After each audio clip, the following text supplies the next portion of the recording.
Hola, espero que estén muy bien. Hoy vamos a hablar de este libro que se llama Los Cuatro Grandes, de Agatha Christie.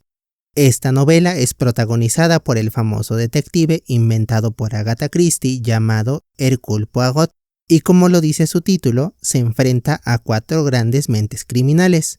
Yo tengo esta edición que corresponde a la colección Agatha Christie que sacó Planeta D'Agostini recientemente, para venta en kioscos y puestos de periódicos. Y como en todos los ejemplares de la colección, la portada me parece muy bonita. En este caso ilustra a los cuatro enemigos de Hercule Poirot en la novela: la científica francesa, el americano rico, un maestro del disfraz llamado el Destructor, y un personaje chino que es la mente brillante tras la organización. Quiero detenerme en algunos detalles de la edición, porque además de las cuatro personas, hay varios detalles interesantes. Como ven, el personaje chino aparece detrás de los otros tres. Ese es Li Changyen, y está detrás porque es el único enemigo que nunca aparece en persona en la novela, y de algún modo es la mente maestra sobre los demás. Además están los relojes que marcan las cuatro, y el tablero de ajedrez, donde asumo que este alfil es Poirot, mientras las cuatro piezas restantes lo rodean.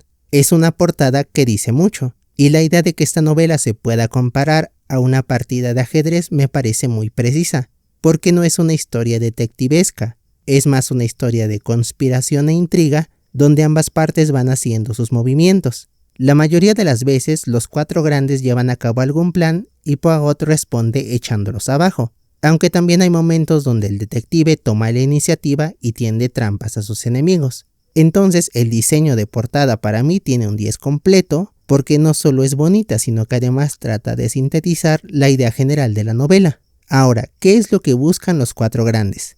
Básicamente quieren el control del mundo, y el único obstáculo que enfrentan es la mente brillante de Poirot.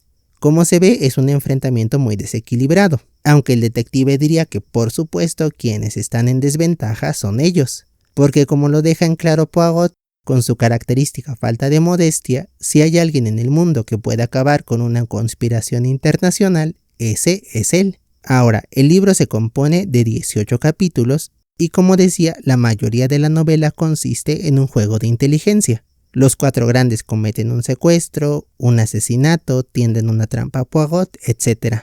Y el detective entra en escena arruinando sus planes, descubriendo quién sabe cómo toda una trama de enredos y mentiras. Por su parte, el detective también entra en juego buscando información y reuniéndose con personas que lo puedan apoyar a poner en jaque a los cuatro grandes. He visto algunos comentarios que dicen que este juego, donde los dos bandos esperan el movimiento del otro, hace que la novela les parezca a algunos muy entrecortada. Por ejemplo, Poirot puede resolver un caso en unos 2 o 3 capítulos, y después se pasa a otro, y luego hay otro momento importante como una trampa de la que se salva nuestro protagonista. Da un poco la impresión de que se va saltando de caso en caso sin que haya un hilo conductor muy firme. Aunque por supuesto todos los eventos tienen que ver con los cuatro grandes, pero digamos que a veces los cortes temporales son muy marcados. En lo personal yo no tengo problema con lo anterior, y de hecho creo que está justificado, porque la novela no podría ser una avalancha de sucesos si tomamos con seriedad el asunto. Es decir, son cuatro personas muy poderosas desde luego, pero también Poirot no es alguien indefenso. Y los cuatro grandes no van a caer en la vulgaridad de contratar un asesino que termine con todo, así de un solo golpe. De algún modo ambas partes saben que esto se trata de una lucha de ingenio, y si alguien va a perder la vida, lo va a hacer solo después de haber perdido la lucha intelectual. Por eso es que decía que la metáfora de la partida de ajedrez es muy precisa. La caída del rey se da solo después de haber quedado en evidencia la falta de habilidad del jugador. Ahora, algo que tal vez sí nos juegue en contra, yo creo que podría ser el narrador. El libro está contado por Arthur Hastings, el amigo de Poirot con el que se reúne en el primer capítulo, y como es un narrador testigo, estamos a su completa disposición en cuanto a la información. ¿Cuál es el problema? Que Hastings, la verdad, no sabe mucho. Para empezar, Poirot no le revela muchas de sus ideas. Una mañana, una semana después del asesinato, Poirot me preguntó si me importaría acompañarle en una visita. Acepté encantado, pues, en mi opinión, Poirot estaba equivocado al querer solucionar el asunto por sí solo, y por otra parte, me interesaba discutir aquel caso. Pero resultó que mi amigo no tenía ganas de hablar, e incluso cuando le pregunté a dónde íbamos, ni siquiera me contestó. A Poirot le gusta ser misterioso, nunca se desprende de ninguna información hasta que no tiene más remedio que soltarla.